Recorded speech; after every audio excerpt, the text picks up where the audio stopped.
bahaging ito ay hatid sa inyo ng Philippine Sports Commission. Looking for the best deals? Head to Robinson's Department Store, your one-stop shop for daily essentials and unbeatable savings. Don't miss out, shop now.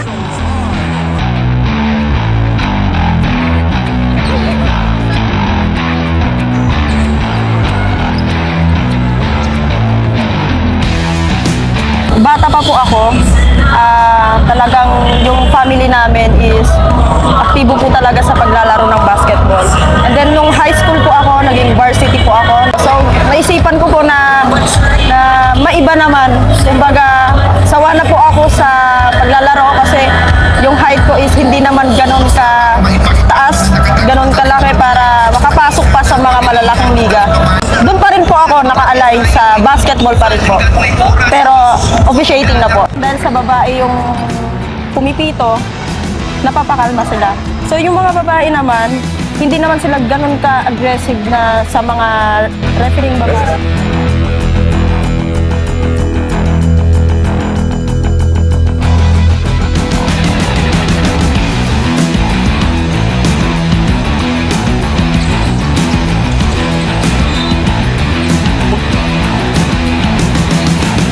Nanonood ako ng basketball. Sa panonood ko, bigla akong naaya mag-referee.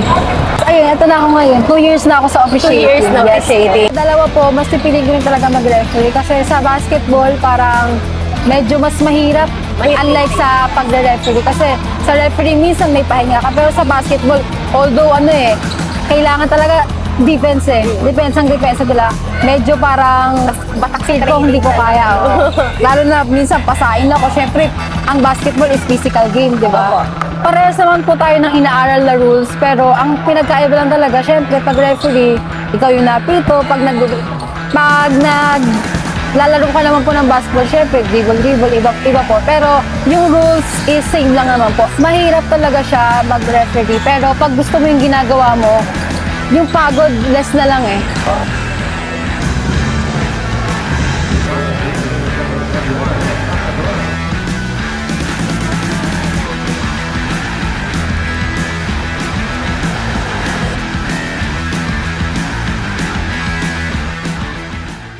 Naging interested na lang ako sa pag-officiate kasi parang mas doon ko naiintindihan yung nature ng basketball.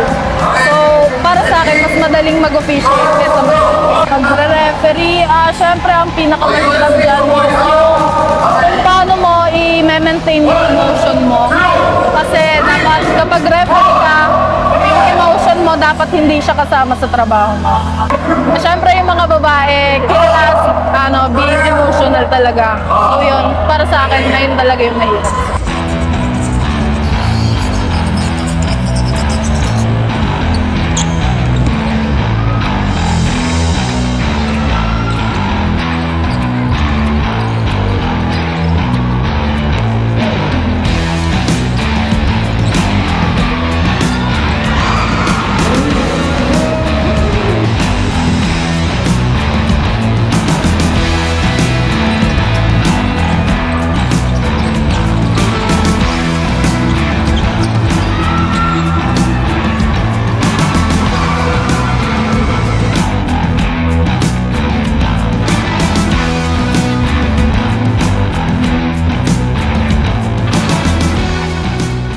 Bahaging ito ay hatid sa inyo ng Smart Sports. Ang programang ito ay hatid sa inyo ng Bank of the Philippine Islands. Do more with BPI.